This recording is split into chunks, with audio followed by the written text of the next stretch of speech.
Question hour. Question number 166. Indu जी, मेरे नाम लेने के बाद बोलिए। Miss Indu Bala Goswami. Question number 166, sorry sir. Honourable minister. सभापति महोदय, तारांकित प्रश्न संख्या 166 का अंश क से ग तक विवरण सभा पटल पर रख दिया गया है। Supplementary number 1, miss Indu Bala Goswami. माननीय सभापति जी, केंद्र सरकार ने प्रधानमंत्री रोजगार सृजन योजना के तहत वित्त वर्ष 2021-22 से 2025-26 के तहत 13,554 करोड़ रुपए खर्च करने की योजना बनाई है। मेरा आपके माध्यम से माननीय मंत्री जी से प्रश्न है क्या प्रधानमंत्री रोजगार सृजन योजना के तहत बैंकों से लोन लेकर कारोबार शुरू करने के लिए सब्सिडी दी जाती है? कृपया ब्यौरा दें। Honourable minister. सभापति महोदय, प्रधानमंत्री रोजगार सृजन योजना के तहत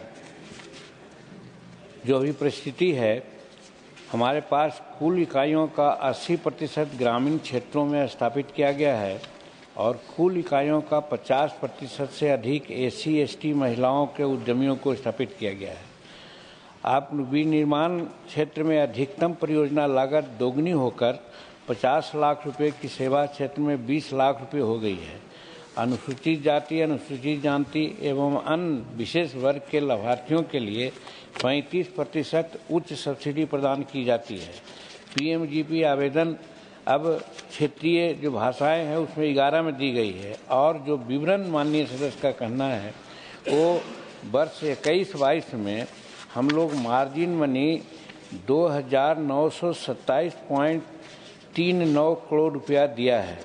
सहायता किया गया है 1,03,219 इकाइयों को और इस पर अनुमानित जो रोजगार है वो है 8,25,752। ये 2021-22 में है और 22-23 में हम लोगों ने जो सब्सिडी दिया है वो है 2,722.17 करोड़ रुपया और इसमें सहायता दिया गया है 85,167 करोड़ और लाभान्वित किया थी अनुमानित सृजित जो रोजगार है वो है 6,81,336 लोगों का दिया है और 23-24 में महोदय हम लोग मार्जिन मनी जो दिया है वो है 3,93,088 और उसी तरह से अनुमानित सृजित रोजगार इसमें दिया है 7,12,984 यानी सब मिला करके हम लोग प्रधानमंत्री रोजगार सृजन योजना के तहत काफ़ी लोगों को सब्सिडी भी दे रहे हैं। उसमें इकाइयाँ का भी नाम बता दिया गया और अनुमानित जो रोजगार होते हैं उसका भी हमने डाटा दिया year wise. Second supplementary, miss Indu Bala Goswami. माननीय मंत्री जी से मेरा दूसरा सप्लीमेंट्री प्रश्न है कि क्या प्रधानमंत्री रोजगार सृजन कार्यक्रम के तहत शहरी इलाकों में भूतपूर्व सैनिक, विकलांग और महिलाओं को अनुदान देने का प्रावधान है? कृपया विस्तृत जानकारी प्रदान करें। माननीय मंत्री जी। माननीय सभापति महोदय, हम अपने उत्तर में शुरू में ही कह दिया गया कि जो हम लोग लाभ देते हैं उसमें कुछ विशेष वर्ग के लोगों को भी चिन्हित किया गया है, जिसमें अनुसूचित जाति, अनुसूचित जनजाति, पिछड़ा वर्ग, अल्पसंख्यक, महिला, पूर्व सैनिक, दिव्यांगजन, ट्रांसजेंडर या पूर्वी उत्तर क्षेत्र के, पहाड़ी और सीमावर्ती क्षेत्र के या आकांक्षी जिलों से संबंधित लाभार्थियों को 35% तक उच्च सब्सिडी प्रदान की जाती है। Supplementary number 3, Shri M. Shanmugam।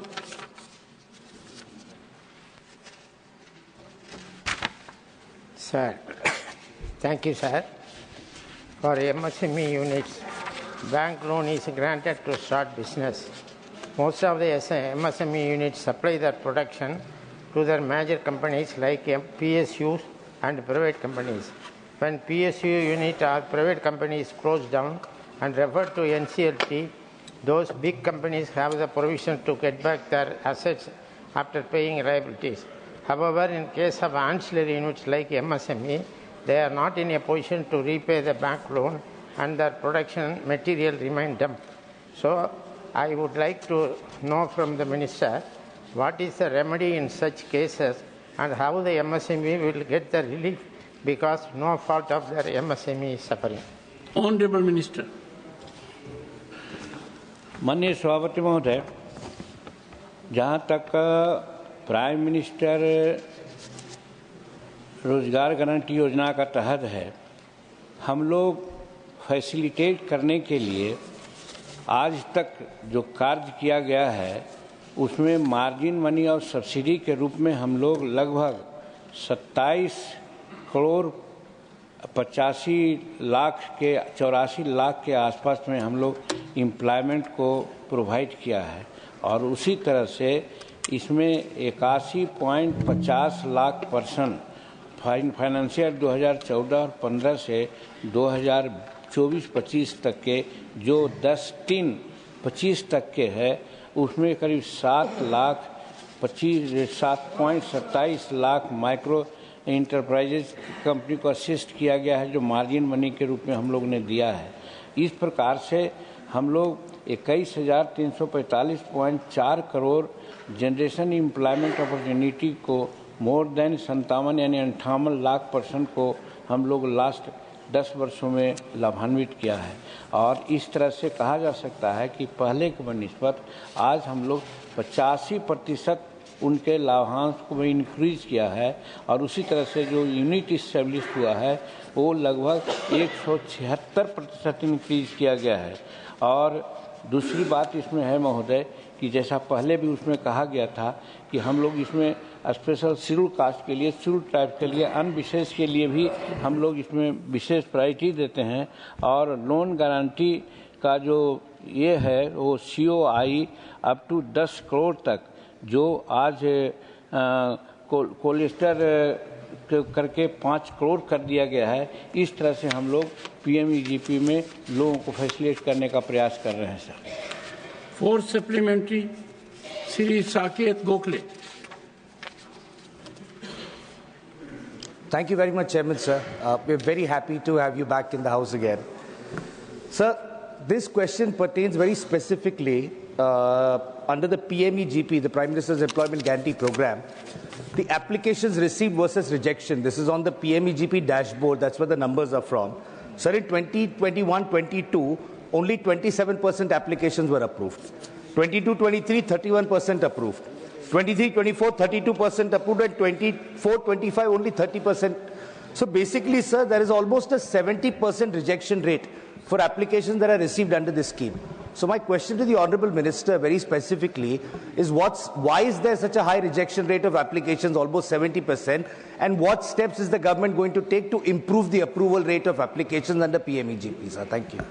Honourable Minister. सभापति महोदय,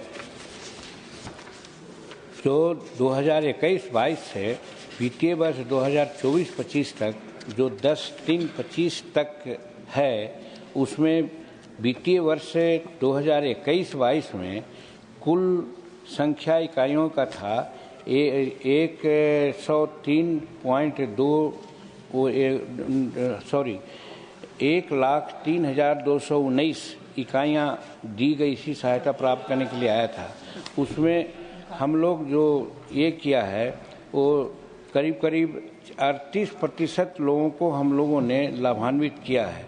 और ये बात सही है कि रिजेक्शन का जहाँ तक सवाल होता है उसको हम लोग बैंक गारंटी तो देते ही हैं, साथ साथ जो स्पेशल कैटेगरी के लोग हैं उन लोगों को हम लोग यहाँ एग्जम्प्ट भी करते हैं। और उसी संदर्भ में रजिस्ट्रेशन जो हुआ है बैंक के द्वारा वो रिड्यूस हुआ है और वो है 65% तक के 2020-21 में जो हुआ है।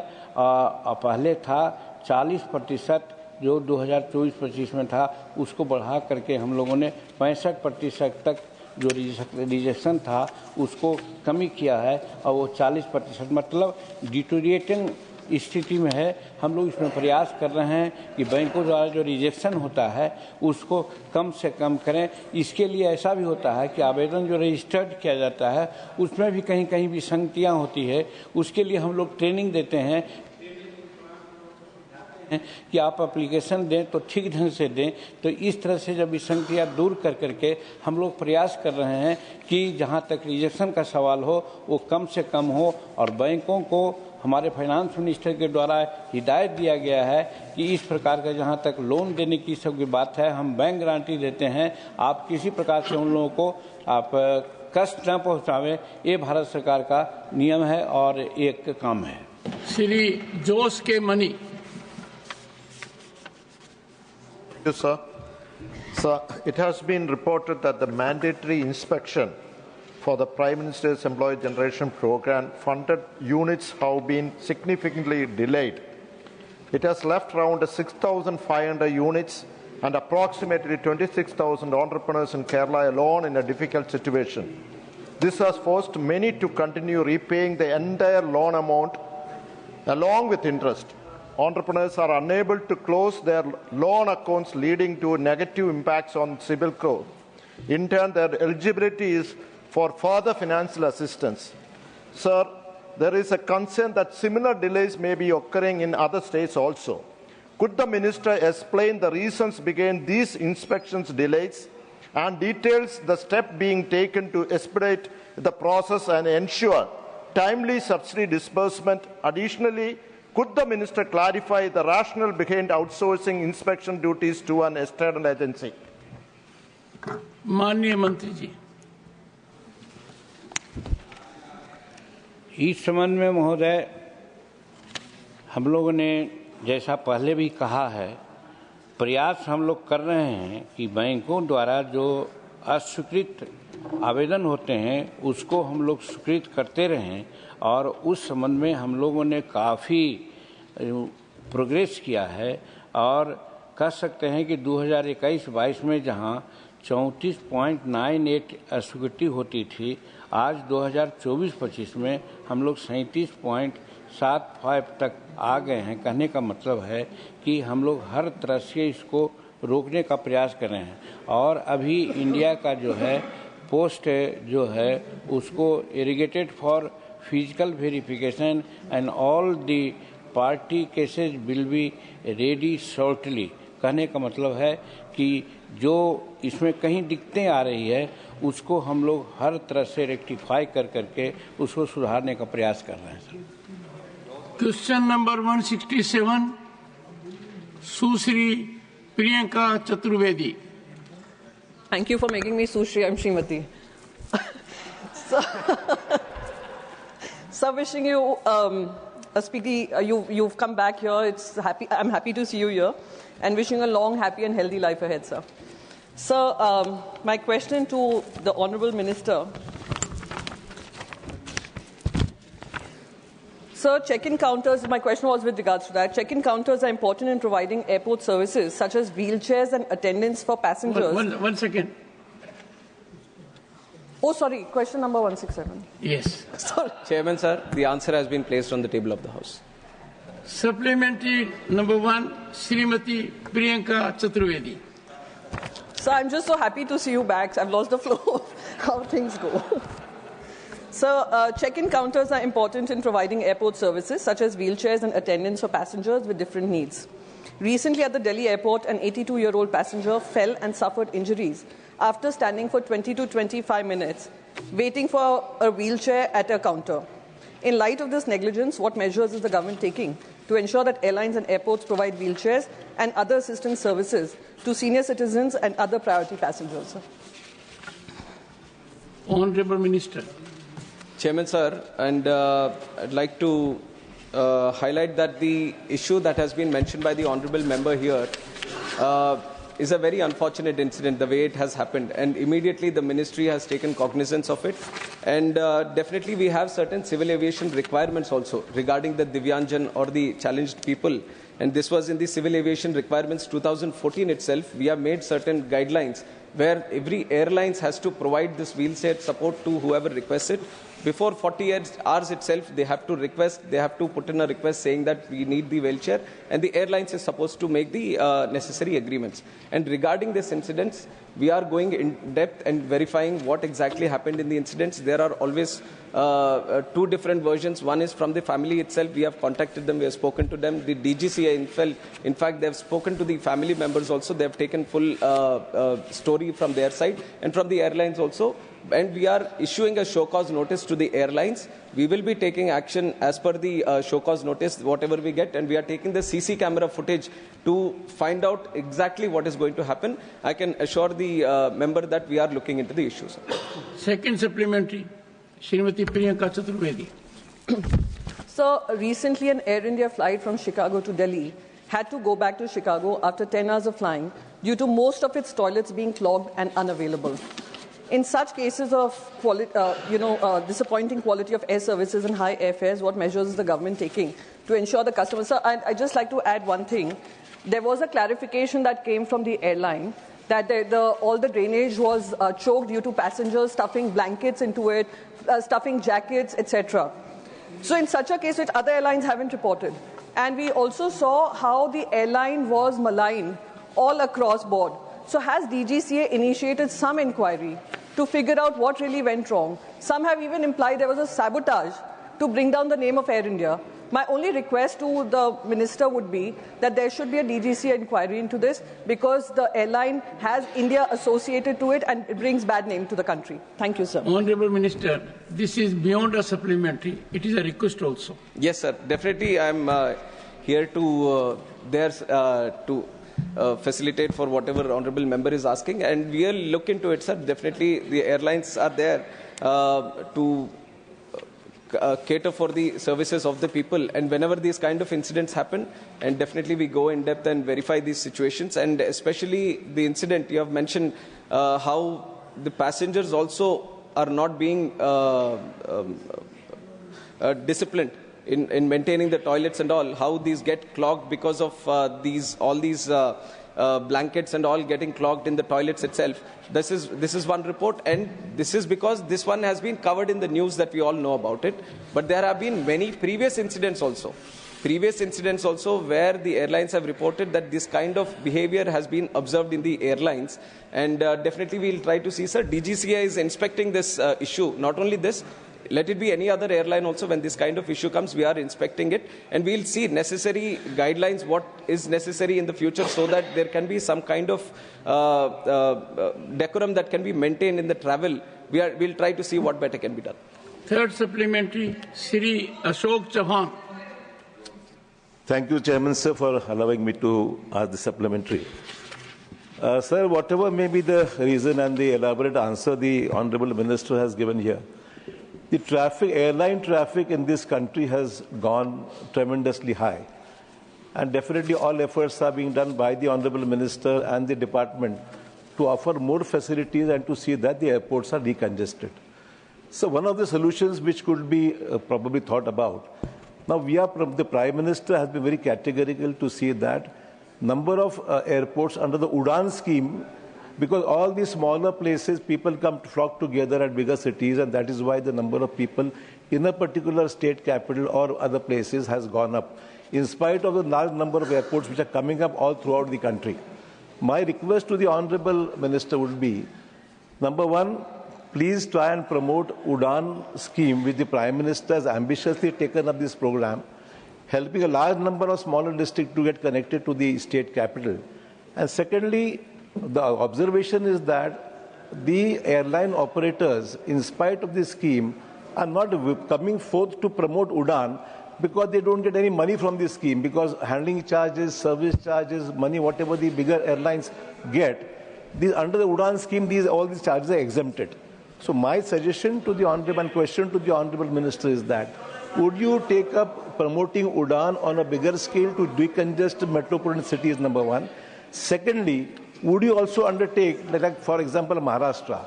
Now, Panvel Airport is coming up shortly in Maharashtra. Would you see that smaller districts from Maharashtra, like Nanded or Sindhudurg, these are connected to Mumbai, the state capital.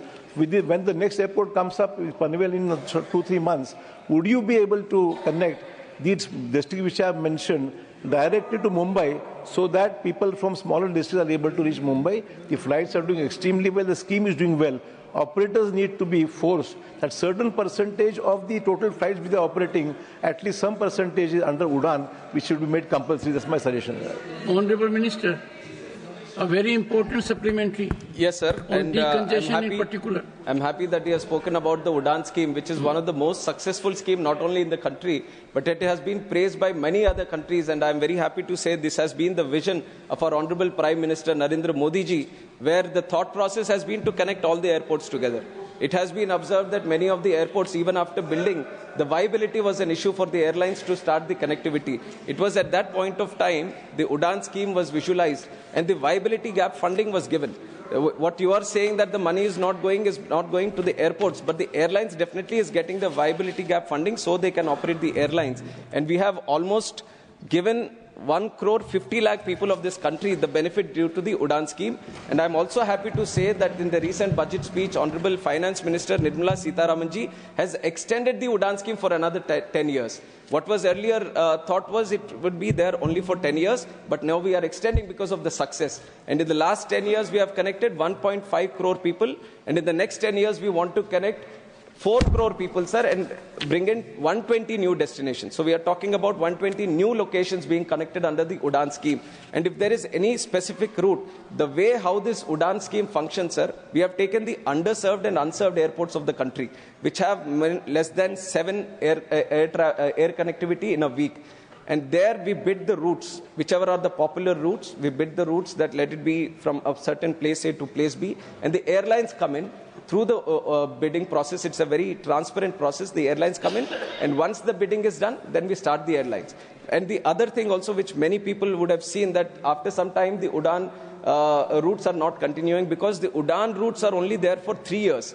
It is not that eternally we want to subsidize or give the viability gap funding to all these routes. It is to kickstart that region, it's to kickstart that airport, and to kickstart that connectivity. It is with that intention we start.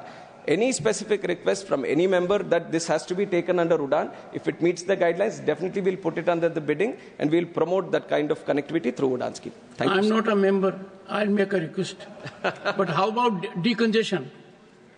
Decongestion also, sir, we are the bringing in of all these unutilized airports or the airports with less activity.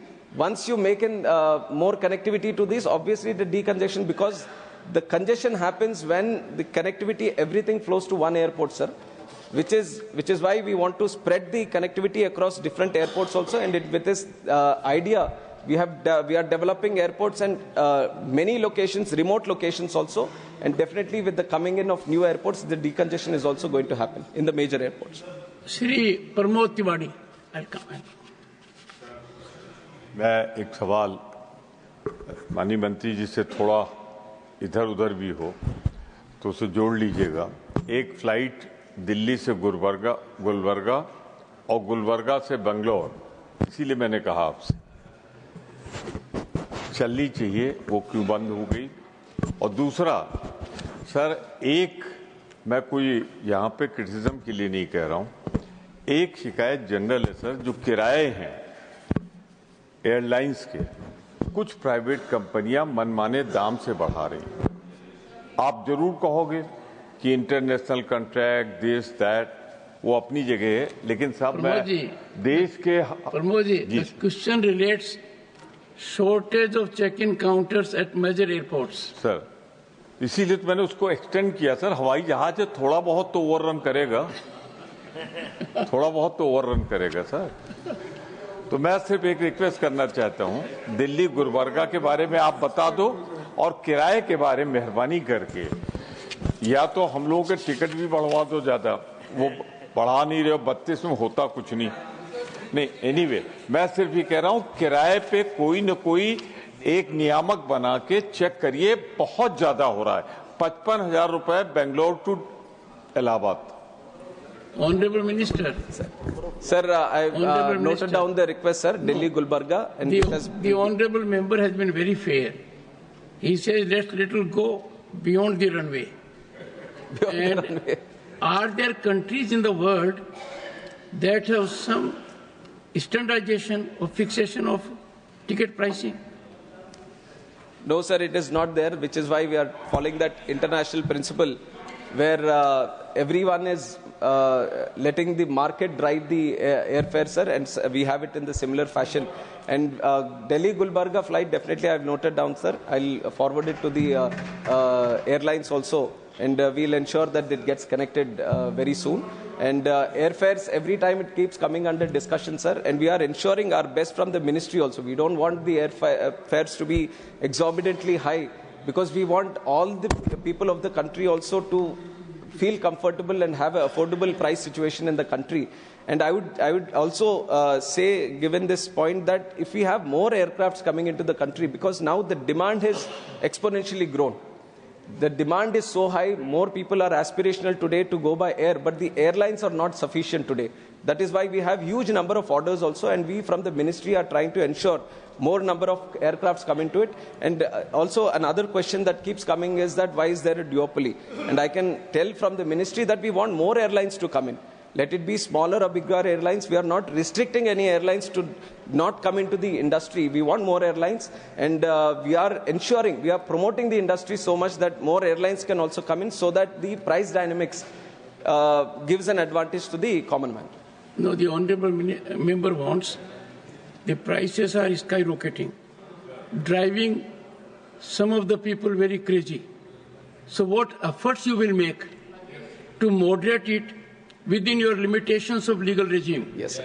So we have a tariff monitoring unit under us, sir. The DGCA monitors the tariffs of all the routes that are functional in the country today, and it considers the previous year data and the many years before also historical data, and sees if there is any like you said, exorbitant rise, then we sit with the airlines, we sensitize them about the issue. And recently also during the Prayagraj situation, we have ensured that we had a meeting with the airlines. We have ensured that they bring down the prices so that they don't make use of the demand that has been arised at that situation. And similarly, whenever this kind of situation arises, sir, the ministry is taking a very positive approach in this situation. And even though there is no legal limitation for us to say that this is the capping of the fare, but we are ensuring that a positive approach goes from the ministry and public gets the due benefit. And also examine Competition Commission Act.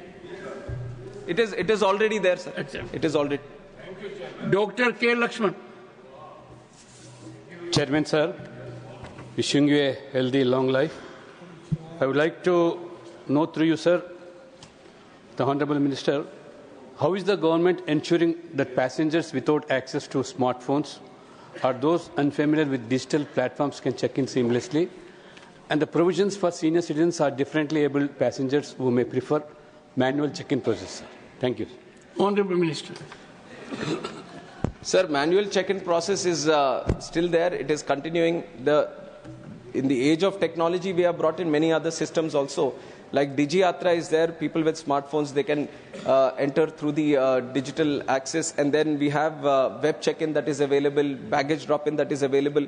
This is for the for a much speedier approach into the access of the airports. We have brought in technological advancements. But the regular manual system of going to a check-in counter and checking in your luggage and then having that processor, this is all existent, and we have done many improvements on that also.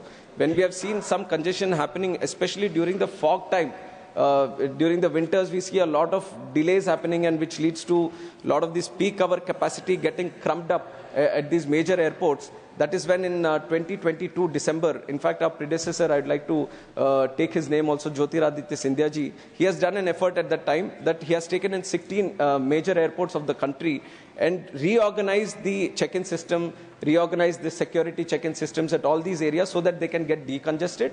And the manual person who without any technological assistance wants to come into the airport, get his check-in done, go through the security check, go through the boarding gate, he is also assisted, and the senior citizens also, they are all assisted, sir. So that chain system is still existent, and we are doing our best to ensure all the assistance required for them is provided at the airports. Question number 168, Shri Sandeep Kumar Pathak. Question number 168, please. Honorable Minister. उत्तर सदन के पटल पर रख दी गई, माननीय सभापति महोदय।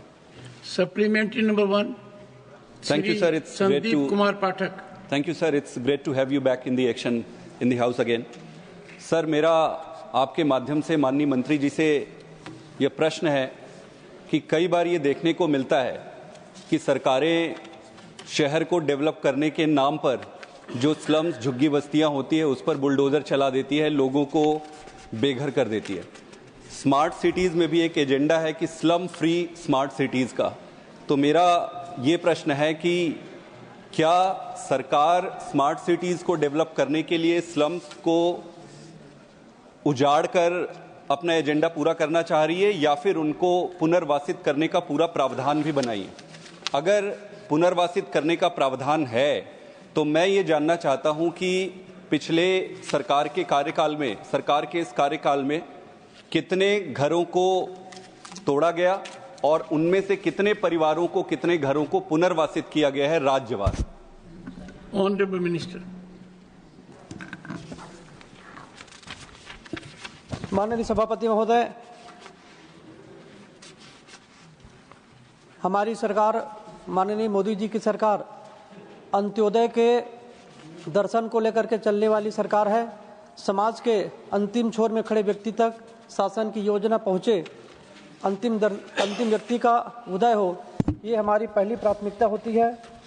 माननीय सदस्य के प्रश्न की बात है तो मैं अवगत कराना चाहूँगा माननीय पाठक जी को और सदन को भी कि भारत की जनगणना देश में दशक के आधार पर मनी बस्तियों सहित देश की आबादी की गणना करती है।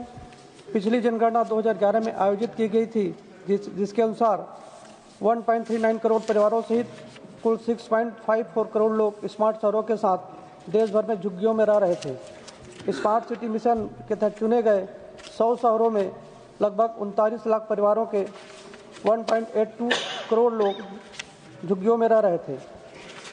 मैं यह भी स्पष्ट कर देना चाहता हूं कि संविधान की 7वीं अनुसूची की 2 जो कि राज्य की सूची है की प्रविष्टियां 18 के अनुसार लैंड और कोलोनाइजेशन राज्य के विषय है, इसलिए अपने संबंधित शहरी क्षेत्रों में बेघर और श्रम में रहने वाले सहित अपने नागरिकों के लिए आवास से संबंधित योजनाओं को राज्यों द्वारा कार्यान्वित किया जाता है।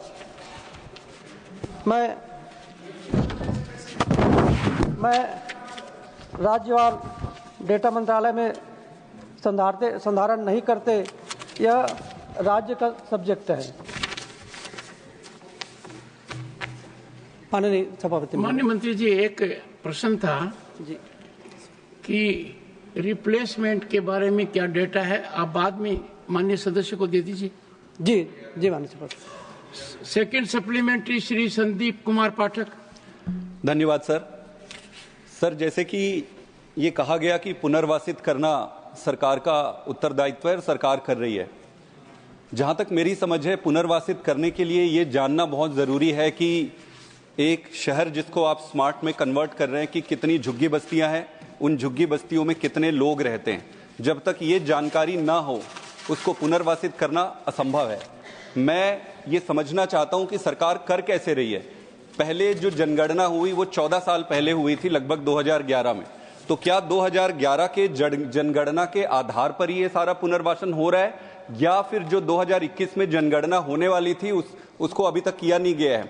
तो पहला प्रश्न तो यही है इसी के अंदर कि भाई बिना डेटा के आप कैसे पुनर्वासित कर रहे हो, और अगर नया डेटा लेने का है तो आपका जनगणना कब आप शुरू करने वाले हो नया जनगणना? माननीय मंत्री जी। राष्ट्रपति महोदय, चूंकि भारत सरकार की ओर से एक टारगेट रखा गया कि हाउसिंग फॉर ऑल, और हाउसिंग फॉर ऑल में एक साथ ही ये टारगेट पूरा करना संभव ना देख करके और एक टारगेट रखा गया कि PMAY 1 इसमें 1 करोड़ लोगों को मकान दिया जाए, और 1 करोड़ लोगों को मकान देने के लिए 4 वर्टिकल उसके अंदर तय किए गए।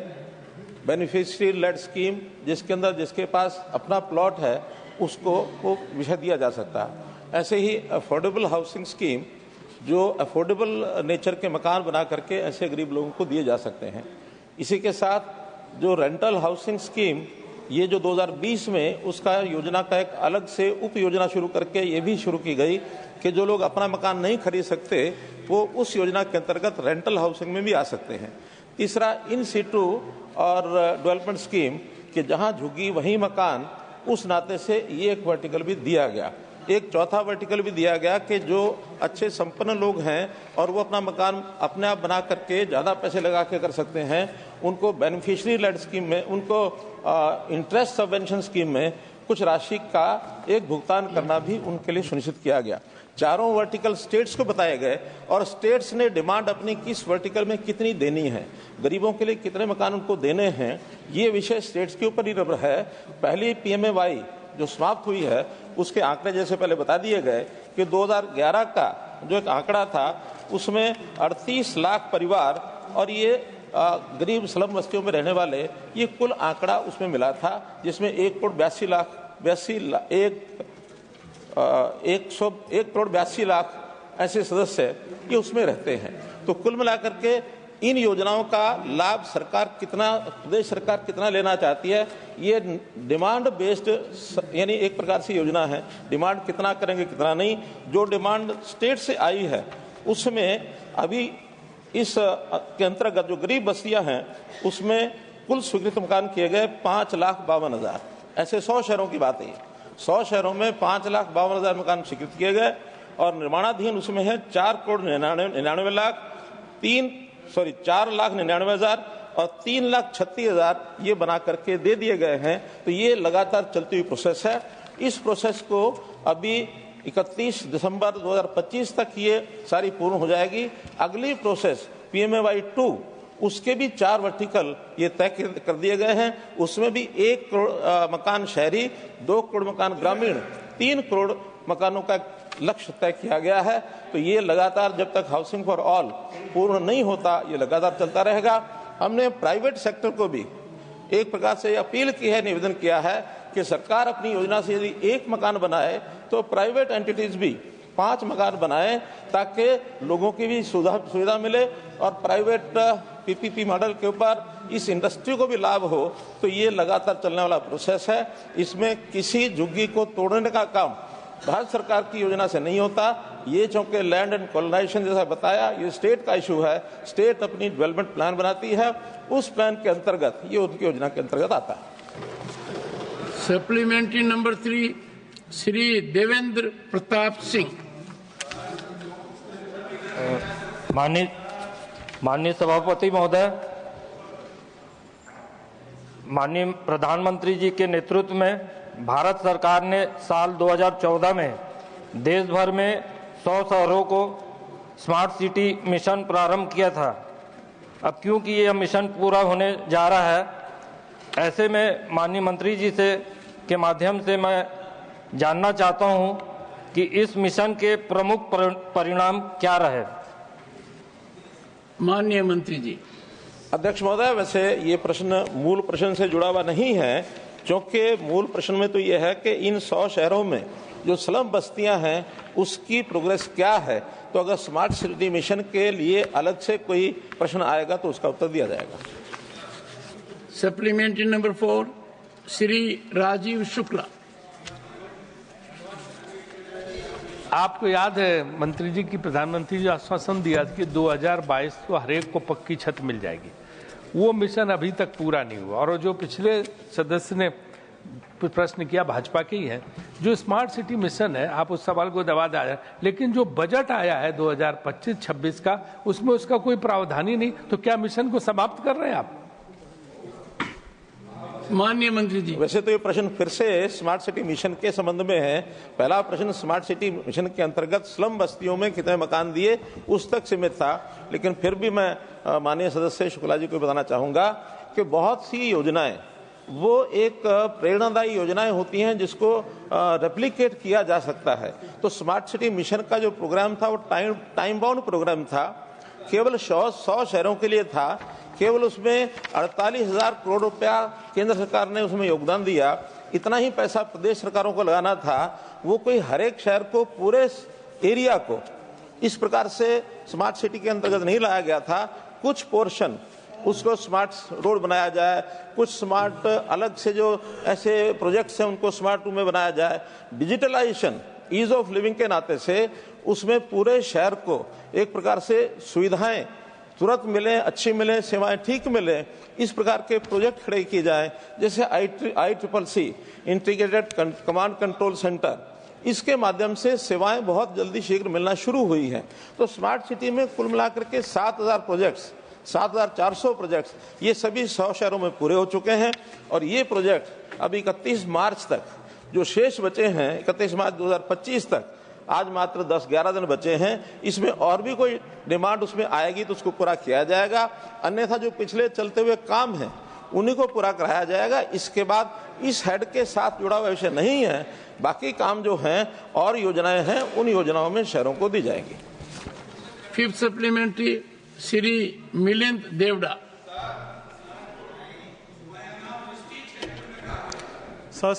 Firstly, sir, on behalf of my party, I wish you a speedy and full recovery, sir. I am fully recovered. I am making a statement here. Then we are all very happy, sir. Thank you. That's all we pray for. Sir, केंद्र सरकार की जो scheme है slum rehabilitation में, it's a very good scheme. I congratulate the government.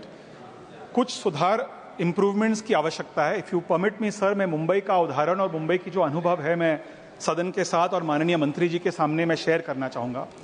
Sir, बराबर 30 साल पहले 1995 में महाराष्ट्र सरकार ने एक स्लम रिहेबिलिटेशन अथॉरिटी SRA को स्थापित किया था. पिछले 30 वर्षों में I can very happily say that 2.5 lakh परिवारों को हमने ओनरशिप बेसिस पे free of cost public private partnership model के माध्यम से उनको ओनरशिप बेसिस पे घर दिलवाया.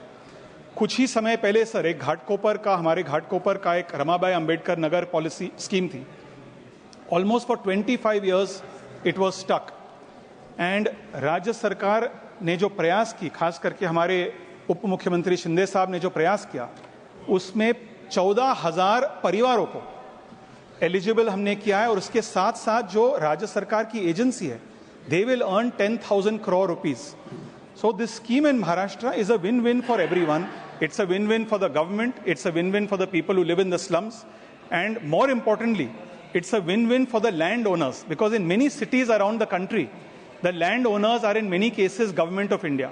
It could be railways, it could be airports authority.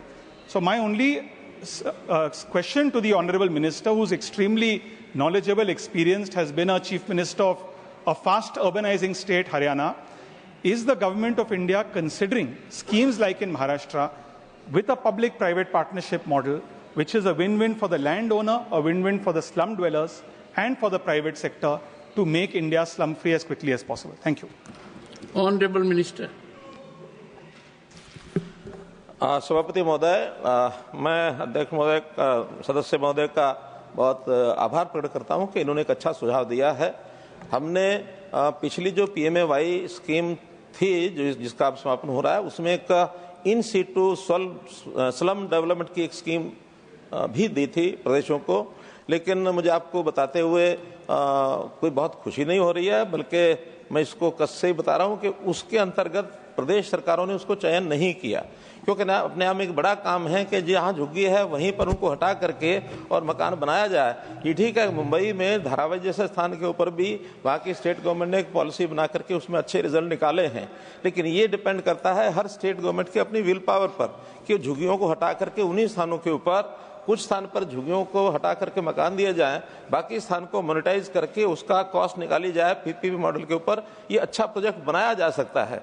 इसमें स्टेट गवर्नमेंट्स को आगे बढ़ करके आना होगा, क्योंकि हम देखते हैं शहरीकरण बहुत बढ़ रहा है और फ्लोटिंग पॉपुलेशन इंडस्ट्री होने के नाते से जो क्लस्टर इंडस्ट्रीज के हैं शहरों में ही हैं, वहाँ बाहर के लोग रोजगार प्राप्त करने आते हैं, उनको इस प्रकार की स्कीमों का लाभ हो सकता है.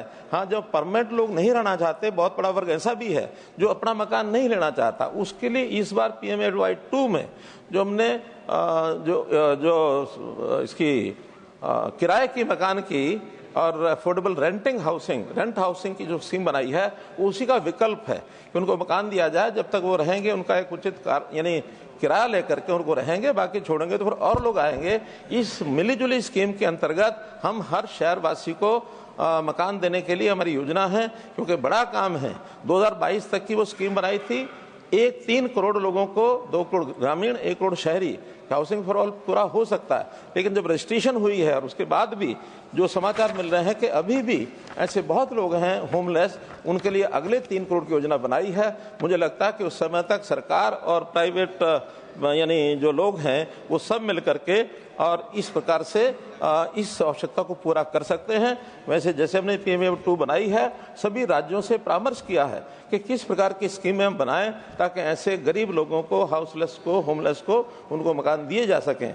प्रदेश सरकारें इसमें थोड़ा सहयोग करेंगी और उसमें आगे बढ़ेंगी तो निश्चित रूप से पहली बार हमने PMAY-2 में इस बार स्टेट की कंट्रीब्यूशन इसको मैंडेटरी किया है। पिछली बार ये मैंडेटरी नहीं था, लेकिन इस बार जो केंद्र सरकार का अनुदान है, प्रदेश सरकार भी उसमें कंट्रीब्यूट करे ताकि ज्यादा पैसा ऐसे लोगों को मिल सके और वो मकान बनाने में उनको और सुविधा हो सके। माननीय मंत्री जी, आप तो मनोहर हैं, उन प्रांतों का भी मन हरिए। हम सबके मन के हिसाब से काम करते हैं, बिना उनके मन के स्कीमें नहीं बनाते। Question number 169, Shri Sanjay Singh. Honorable Minister. Supplementary number 1, Shri Sanjay Singh. धन्यवाद चेयरमैन साहब। सर, ये जो प्रश्न है ये सत्ता पक्ष के सदस्यों से भी जुड़ा है और विपक्ष के सदस्यों से भी, पूरे सदन के सदस्यों से जुड़ा हुआ है। सर, यहाँ पर माननीय मंत्रीगण अलग अलग प्रश्नों पे, अलग अलग विषयों पे आश्वासन देते हैं, भरोसा दिलाते हैं सदन को और माननीय सदस्य को कि वो इस विषय पर कार्रवाई करेंगे या जो प्रश्न आपके द्वारा उठाया गया उस पर कार्रवाई करेंगे।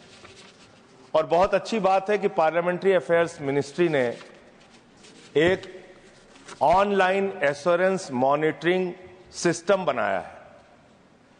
उसके बारे में मेरा प्रश्न था, लेकिन जो जवाब है वो सदन के लिए और आपके लिए सर चेयरमैन साहब, आप मंत्री जी से मैं ये चाहूंगा, आपने खुद बताया है इस राज्यसभा के अंदर 160 आश्वासन मंत्रियों के द्वारा दिए गए, 160 आश्वासन वर्ष 2024 में, और उसमें से मात्र आपने 39 आश्वासनों पर 39 मंत्रियों के द्वारा दिए गए आश्वासन पे कार्रवाई की है, बल्कि उसके अलावा लगभग 76% 119 दिए गए आश्वासन अब तक पूरे नहीं किए गए। तो मैं इसका कारण माननीय मंत्री जी से जानना चाहता हूं। Honourable minister. बढ़ ही जाएगा, बढ़ जाएगा ना, मेरे लिए तो अच्छा है ना, बोले। Respected sir, our ministry has launched online assurance monitor system on 9th October 2018 under the guidance of our Honorable Prime Minister Shri Narendra Modi ji. This online assurance monitoring system is tracking and monitored and fulfilled. And also, sir, it's enhanceable the accountability, transparency, and efficiency. For that, the system, I can tell directly to answer to the Honorable Through me. Sir, through you, sir. Our assurances called out in Rajya Sabha itself, 58,153. In total assurance implemented in 57,606. Total assurance are pending 547. So the implementation rate is 99% implementation rate in, and Lok Sabha is, I am talking about the entire period. I am coming to this. I am coming to that. I am coming entire period. Let the honorable and also Lok Sabha is also 99,349 total called assurances.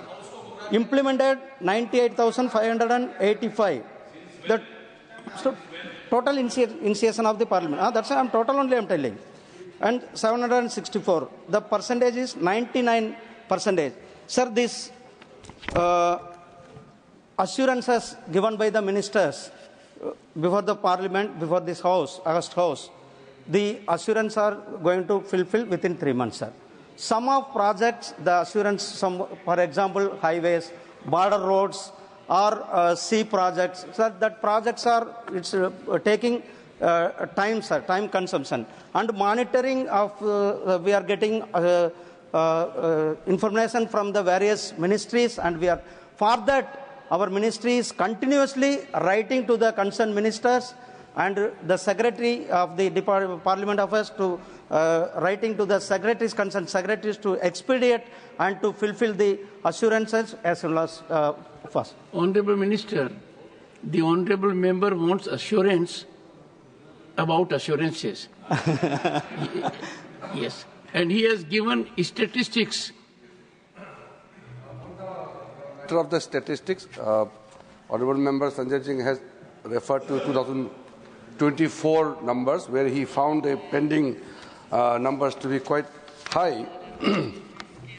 What my colleague Muruganji has informed the House is the pendency of very negligible percentage of the total assurance is because of the introduction of the online assurance monitoring system. इससे पहले pending rate ज़्यादा था। 18 में जब ये system develop हुआ तब जाकर के 99% क्रॉस हुआ है, क्योंकि सर ये पुराना फिगर को हम कंसोलिडेट करके बता रहे हैं। हम चाहते हैं कि नए जो एश्योरेंस जितने भी मंत्री देते हैं या कोई भी हमारा माननीय सदस्य जब सवाल पूछता है और मंत्री उसको एश्योरेंस देता है तो सर 3 महीने के अंदर में फुलफिल होना चाहिए। ये पार्लियामेंट्री रूल भी है और ये कन्वेंशन है, सब मानते आए हैं। कहीं कहीं जहां उसका टाइम एक्सटेंशन चाहिए उसके लिए फिर टाइम मांगा जाता है। वो एश्योरेंस कमेटी है, आप सब जानता है, हमारा rules of procedure and conduct of business में एश्योरेंस कमेटी का काम भी तय किया हुआ है। अब मैं सर इतना एश्योरेंस मेरा तरफ से जो आपने कहा है कि जो एश्योरेंसेस को एश्योरेंस करने का जहाँ तक सवाल है, हम इस सदन को बताना चाहते हैं कि हम लोग सब पार्लियामेंट्री डेमोक्रेसी का महत्व को समझते हैं। पार्लियामेंट्री डेमोक्रेसी में जब मेंबर ऑफ पार्लियामेंट कुछ पूछते हैं, सरकार जवाब देता है, तो उसका अत्यंत महत्व इसी में है कि वो फुलफिल होना चाहिए, और अगर फुलफिल नहीं होता है तो फिर ये पार्लियामेंट्री डेमोक्रेसी के ऊपर में कलंक होगा। तो मैं सिर्फ एश्योरेंसेस ही नहीं, हमारे जितना भी राज्यसभा का स्पेशल मेंशन हो, लोकसभा का रूल 377 का हो, हमने अभी रिसेंटली भी सारा हमारे माननीय मंत्री साथियों को पत्र लिखा है और स्पेसिफिक पॉइंट आउट भी हमने किया है कि हर मंत्री नियमित रूप से एश्योरेंसेस और बाकी जितना भी कमिटमेंट है मंत्री लेवल से ही इसका एश्योरेंस लेना चाहिए और फिर अधिकारियों को टाइम बाउंड में देना चाहिए। और यहाँ तक भी जब मेंबर ऑफ पार्लियामेंट पत्र लिखता है किसी मंत्री को या किसी ऊंचे जो पद में बैठते हैं, उसका भी विदिन 1 मंथ लेटर का जवाब देना चाहिए। डीओपीटी ने इसका भी एक सिस्टम बनाया हुआ है। तो मैं एश्योर करना, आपने इंटरवेंशन किया इसलिए मैं स्पष्टीकरण करना चाहता हूं कि मेंबर्स का क्वेरी और गवर्नमेंट का एश्योरेंस, सर इसमें कोई ढील नहीं होना चाहिए। हम अपना जिम्मेदारी मानते हैं सर।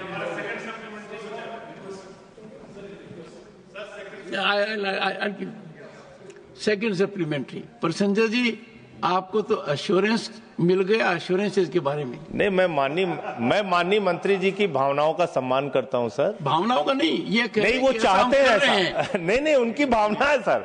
वो ऐसा चाहते हैं कि जो प्रश्न यहाँ सांसदों के द्वारा पूछे जाएं, उस पे जो माननीय मंत्री जी जवाब दें, उसका जल्दी से जल्दी हल निकले, ऐसी इनकी भावना है। इसका मैं सम्मान करता हूं सर। मंत्री जी का जो जवाब है और जो आंकड़े उनके खुद के वेबसाइट पे दिए गए हैं वो विरोधाभासी है मान्यवर। और मान्यवर ये इसका संज्ञान आपको जरूर लेना चाहिए। इसमें इन्होंने खुद लिखा हुआ है कि टोटल 1324 एश्योरेंसेज ऐसे हैं जो माननीय सदस्यों को दिए गए और उसको पूरा नहीं किया गया। ये इनकी वेबसाइट का आंकड़ा है, मैं खुद अपने घर से नहीं लाया सर, इन्होंने लिखा हुआ है। और यहां ये कह रहे हैं कि 99%। सर बस मेरा सवाल हो जाए। यहां ये आपसे कह रहे हैं सर कि 99% इन्होंने आश्वासन पूरा कर दिया, तो खाली अकेले राज्यसभा का 2024 का आंकड़ा देखिए ना सर, 76% आपने आश्वासन पूरा नहीं किया। तो मैं आपके माध्यम से माननीय मंत्री जी से पूछना चाहता हूं, क्या आप कोई ऐसा मैकेनिज्म बनाने जा रहे हैं जिसमें ये 1324 पेंडिंग एश्योरेंस पूरा करने का और 119 राज्यसभा का एश्योरेंस पूरा करने का कोई समय निर्धारित करेंगे और पूरा करेंगे? जो बताया उसको मैं थोड़ा सा और क्लैरिटी के साथ बताता हूं। ये जो मैंने संख्या दिया है ये दोनों सदन का है, लोकसभा और राज्यसभा का है, और राज्यसभा का भी सेपरेटली हमने आपको आंकड़ा दिया है। आप जो वेबसाइट का बात करते हैं, मैं तो पता नहीं आप कौन सा वेबसाइट देख के आया है, लेकिन मैं चेक करूंगा। मैं चेक करूंगा ना। अरे एक सेकेंड सुनिए संजय बैठिए। माननीय मंत्री जी सिर्फ ये कह रहे हैं कि वो जानना चाहते हैं आपने कौन सी वेबसाइट से देखा है, बस शेयर कर लीजिए।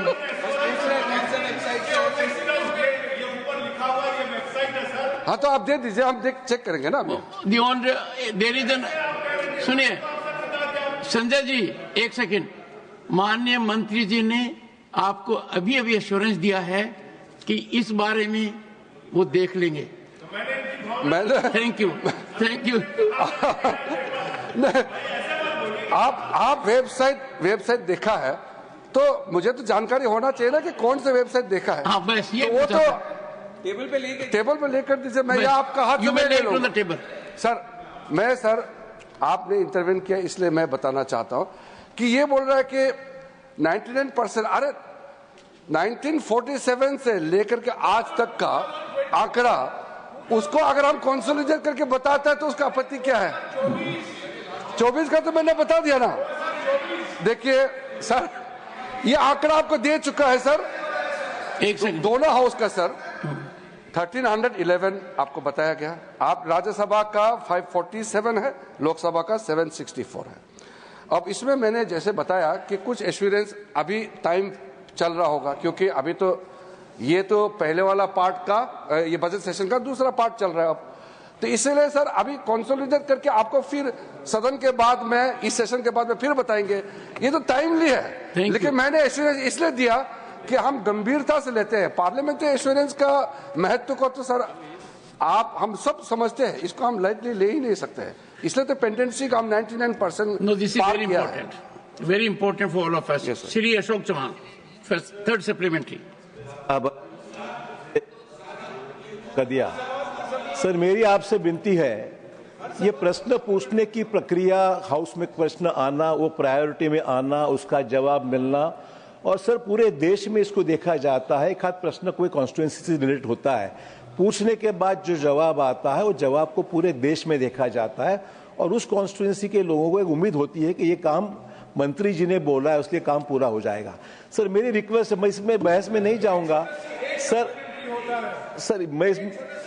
सर मैं इस बहस में नहीं जाऊंगा कि कितने परसेंटेज हुआ है कितना नहीं। मेरी आपसे रिक्वेस्ट है सर, हर सेशन के दौरान प्रश्न या फिर हाफ एन आवर डिस्कशन जो भी है, ऐसे जो चीजें जो पब्लिक इंटरेस्ट में है, जो जवाब दे चुका है पर उसका असर नहीं हुआ या उसमें कोई निर्णय नहीं हुआ है, ऐसे प्रश्न हम आपके जरिए, आप सर हाउस में कोई समय देकर कुछ चीजें जो पब्लिक इंटरेस्ट में उसके लिए वक्त निकाला जाए और उस प्रश्न को यहाँ दोबारा लेकर उसके ऊपर सर कोई टाइम बाउंड डिसीजन होना चाहिए, ये रिक्वेस्ट है मेरी सर आपसे। अच्छा जयराम जी,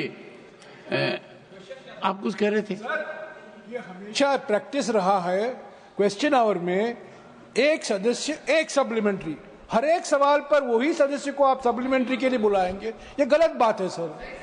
कोई भी हो, इन्होंने सप्लीमेंट्री पूछ लिया है।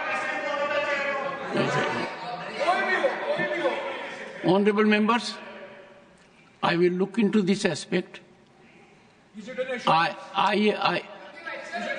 Assurance is only from the government. The chairman is beyond assurance, and this has nothing to do with medical process.